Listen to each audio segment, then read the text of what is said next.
China watches its citizens 24 hours a day, 7 days a week, and they're happier than Americans. That's not a headline designed to shock you. That's what the data actually shows.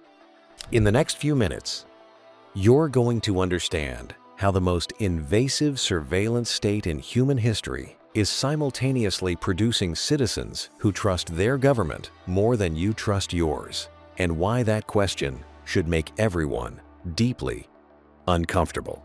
This isn't about defending authoritarianism. It's about staring at a comparison most people don't have the stomach to finish. And to understand why that satisfaction exists at all, you first need to understand the machine that makes it possible. The architecture of total visibility. Picture every single person in the United States. Now picture every single person in Europe. Now picture every single person in Latin America. Add them all together. That's roughly how many surveillance cameras China has pointed at its own citizens, 700 million. You heard that right.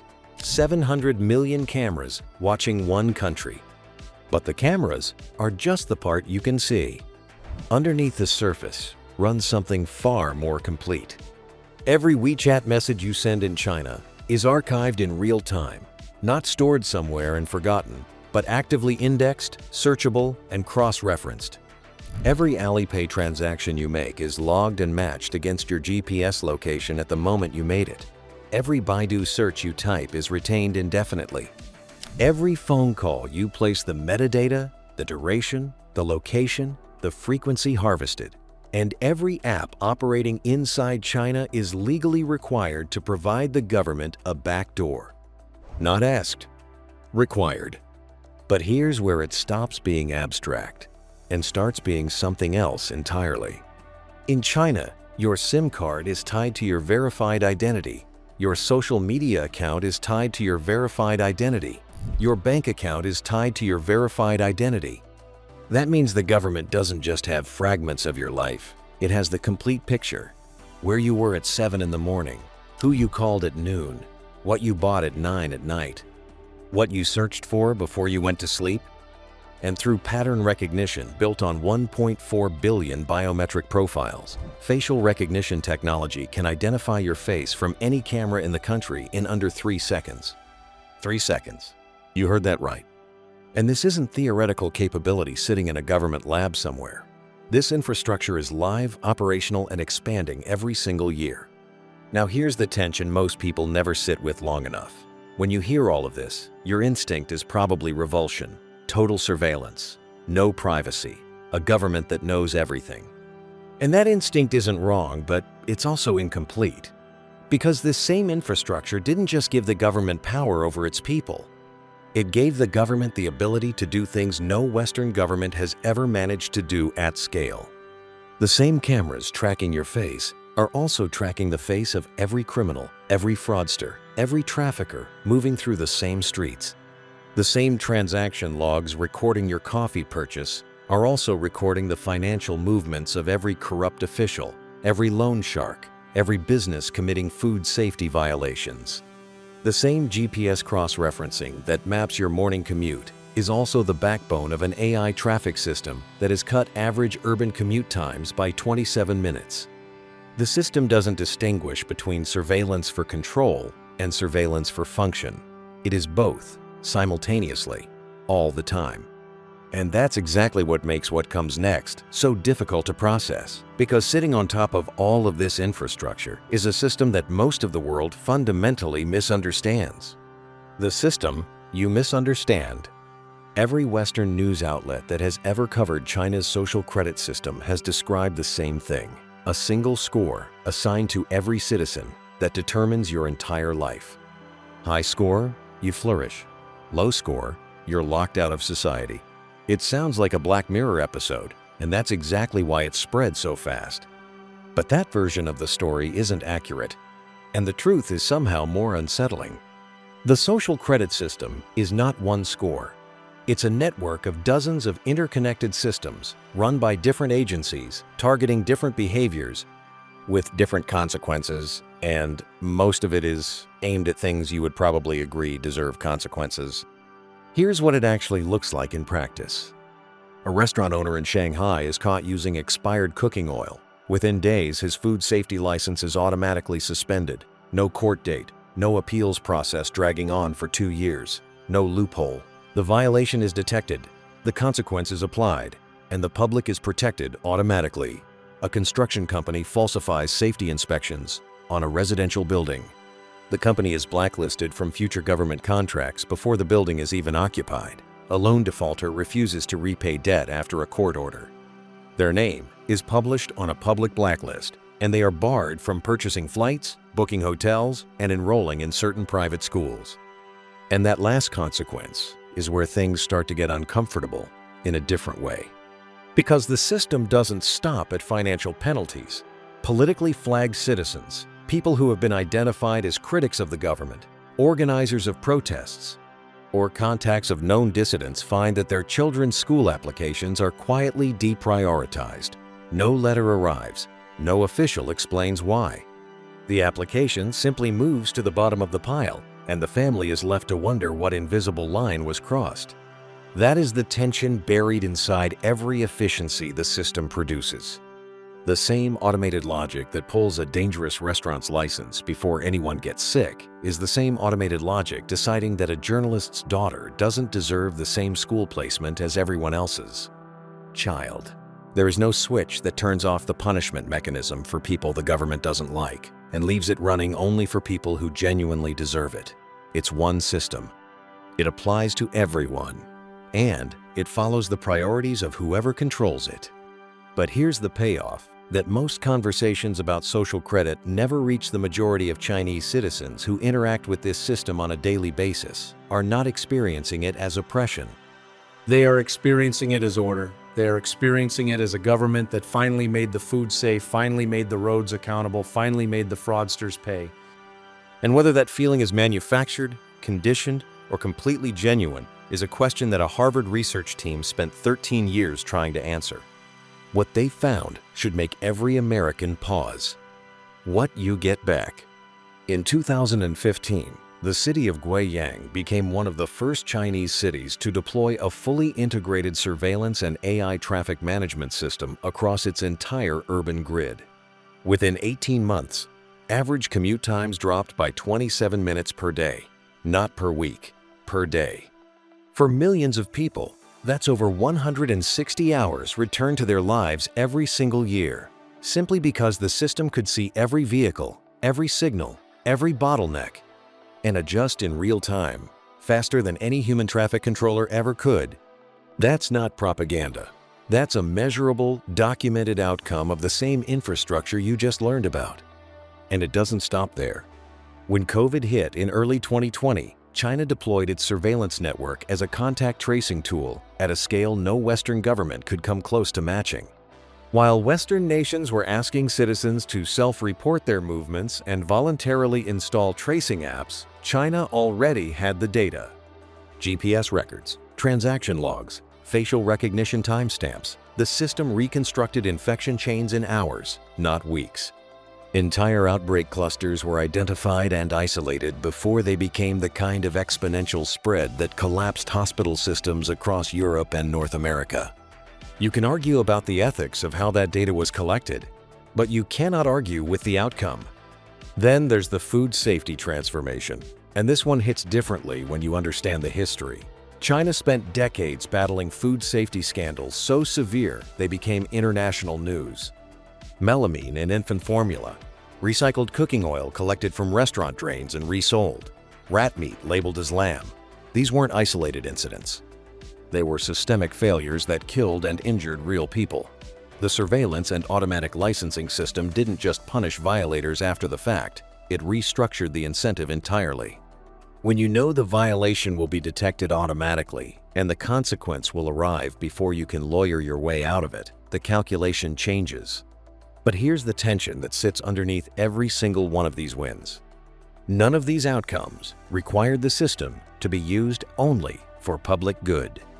Every efficiency delivered the safer food, the faster commute. The contained outbreak was produced by infrastructure that simultaneously has the capability to do everything you're about to hear. The same data that traced COVID contacts also traced protest organizers. The same facial recognition that flagged a wanted criminal also flagged a journalist attending a candlelight vigil. The benefits are real, and they are inseparable from the costs. So when Harvard researchers spent 13 years asking Chinese citizens whether they trusted their government, whether they felt safe, whether they believed the system was working for them, the answers came back in numbers that stopped Western academics cold. Not because the researchers expected cynicism, but because 90% said yes. 90%. You heard that right. And understanding what's behind that number means confronting something most people in the West would rather not look at directly. The numbers that shouldn't exist. Harvard's Ash Center for Democratic Governance ran one of the longest and most rigorous studies of public opinion ever conducted in China. 13 years. Repeated surveys. Over 30,000 respondents across rural and urban populations. And when the final numbers came in, the researchers published them with the kind of careful, qualified language academics use when they know their findings are going to make people angry. 90% of Chinese citizens reported satisfaction with their central government. Over 80% reported that their lives had improved significantly over the previous decade. And when asked specifically about government responsiveness, whether the system listened, whether it acted, whether it delivered, Chinese urban residents outscored Americans in every single category. Let that land for a moment.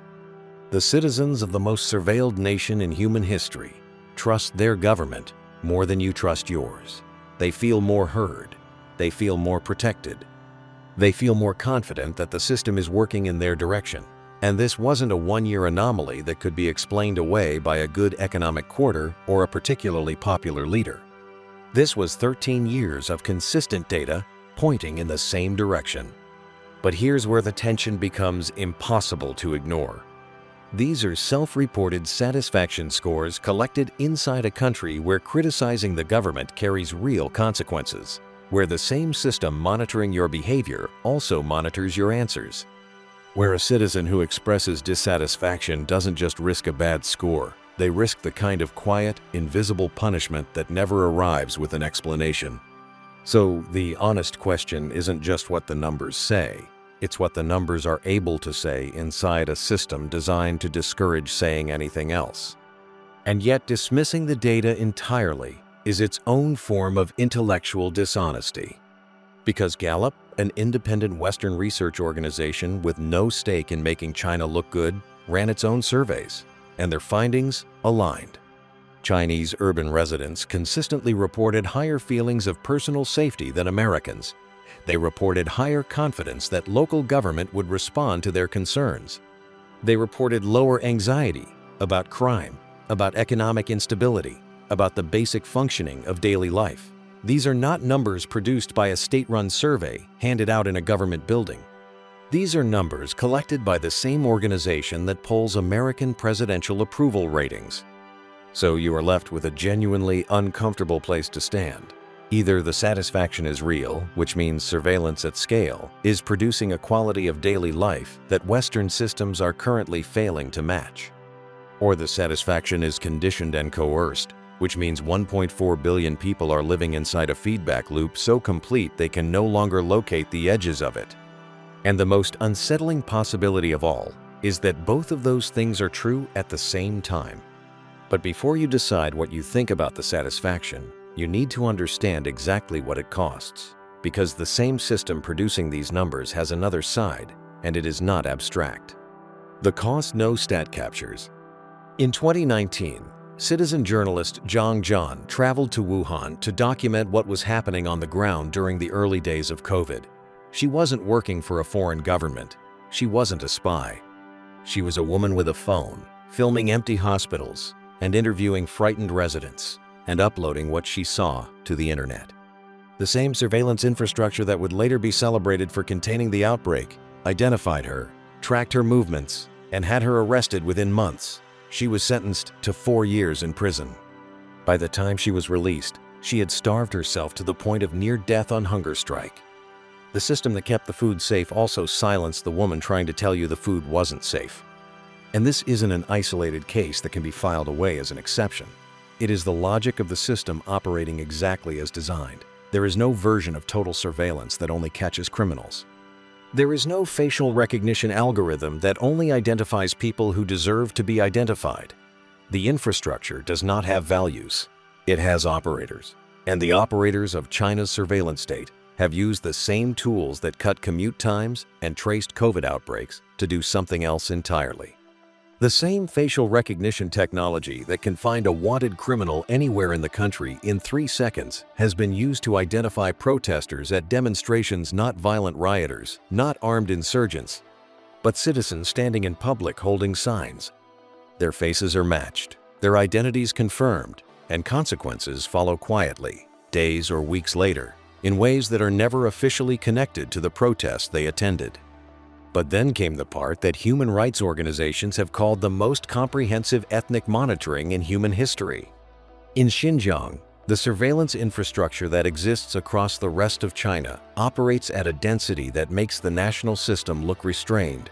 Checkpoints scan faces every few hundred yards. Mosque attendance is tracked. Phone contents are inspected at random stops. Family connections to anyone abroad are flagged automatically. Over 1 million Uyghur Muslims have passed through detention facilities that the Chinese government calls vocational training centers, and that every major human rights body on earth calls something else entirely. The same system, the same cameras, the same facial recognition, the same data architecture, just pointed at an ethnic and religious minority, with a precision that leaves no part of daily life unmonitored. And here's what makes it the hardest one to sit with. You cannot take the crime reduction without the journalist in prison. You cannot take the food safety without the protesters being identified at their own rallies. The benefits and the abuses are not separate programs running in parallel. They are the same program, running simultaneously, on the same data, through the same cameras. And that's exactly what makes the next comparison so difficult to dismiss. America's illusion of privacy. Here's something nobody in the West wants to say out loud. You are already being watched, not by your government, or at least not officially. But every search you type into Google is stored, analyzed, and used to build a profile of your beliefs, your anxieties, your desires, and your political leanings.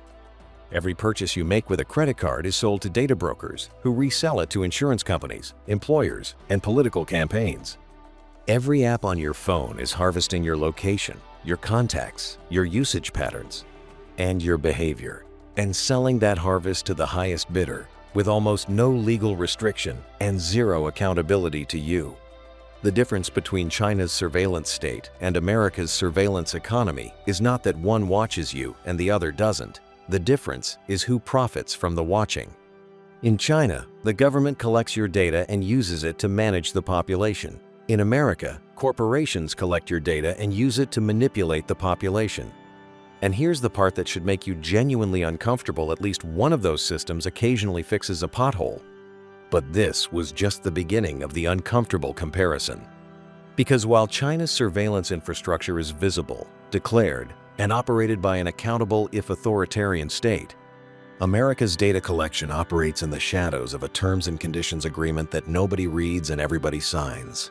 You consented to all of it. You clicked agree. And in exchange for that consent, you received a free app, a personalized feed, and a political advertising system so precisely targeted, it can identify which specific anxiety to press to change your vote. China's government knows where you went. America's corporations know why you went there, how you felt about it, and how to use that feeling against you next election cycle. And then there's the safety comparison that cuts deepest of all. American cities recorded over 6 million violent crimes in 2022. Gun violence alone killed over 48,000 Americans that same year. Meanwhile, Chinese citizens in surveilled urban zones reported crime reductions of 30 to 50%. Whether you trust the Chinese government statistics or not, the Gallup data collected independently told the same story. Chinese urban residents feel safer walking their streets than Americans feel walking theirs. That's not a government talking point. That's a Western polling organization reporting what people actually said. Now here's the tension nobody in either country wants to resolve. Americans have chosen a system where corporations own their data and streets remain dangerous in exchange for the theoretical freedom to criticize the government without consequence. Chinese citizens live inside a system where the government owns their data and the streets are measurably safer in exchange for a ceiling on what that criticism can ever cost them. Neither of those is a clean trade. Neither of those is obviously correct. And the fact that you instinctively believe one of them is better than the other says something important about which system shaped the way you think. And that brings you to the only question that actually matters. The question civilization must answer. Imagine you are handed a choice, not a hypothetical, not a thought experiment, a real choice with real consequences attached to it.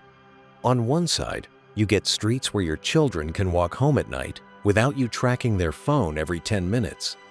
You get a commute that runs on time because the city can see itself clearly enough to manage itself intelligently. You get food you can trust, air that is measurably cleaner than it was a decade ago, and a government that, according to every piece of independent data collected over 13 years, actually responds when something breaks. You get a daily life that functions. On the other side, you give up the ability to move through your own city anonymously.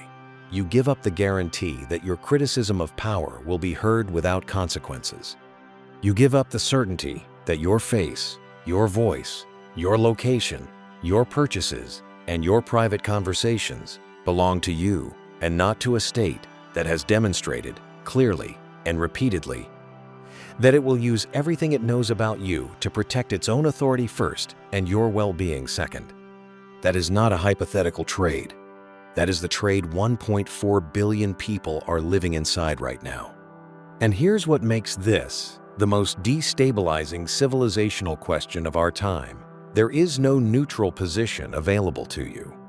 The moment you say the trade is obviously wrong, you are speaking from inside a system that has made its own trade, quietly, without asking you, and handed the proceeds, not to your government, but to a handful of technology corporations whose entire business model depends on you, never fully understanding what they took. The moment you say the trade might be worth it, you are standing at the edge of an argument that has historically been used to justify every form of authoritarian control ever exercised over human beings. But this was never really a debate about cameras and data. It is a debate about what civilization is actually for. Is it for the maximum freedom of the individual to move, speak, and exist without observation, even if that freedom means the streets are dangerous, the food is sometimes poison, and the government cannot be held accountable for anything because the information required to hold it accountable is owned by a private company in Silicon Valley? Or is it for the maximum functioning of the collective safer streets, faster cities, contained outbreaks? Accountable supply chains, even if that functioning requires surrendering the privacy that makes individual dissent possible in the first place? China has answered that question, loudly, structurally, and with 700 million cameras. And the answer is producing citizens who, by every independent measure available, report higher satisfaction, higher safety, and higher trust in their government than the citizens of the country that has spent 80 years telling the world it represents the correct model of human freedom. That doesn't mean China is right. The journalist rotting in prison for filming a hospital says otherwise. The Uyghur family, whose every prayer is logged, and whose children grow up inside the most monitored square miles in human history, says otherwise. The protester whose face was scanned at a rally and whose consequences arrived 3 weeks later with no explanation says otherwise. But it does mean the question is real. It means the comparison is honest. And it means the most uncomfortable thing you can do right now, more uncomfortable than dismissing China, more uncomfortable than defending it, is to sit with the fact that your own system has not yet answered the question either. It has just made sure someone else profits from the silence.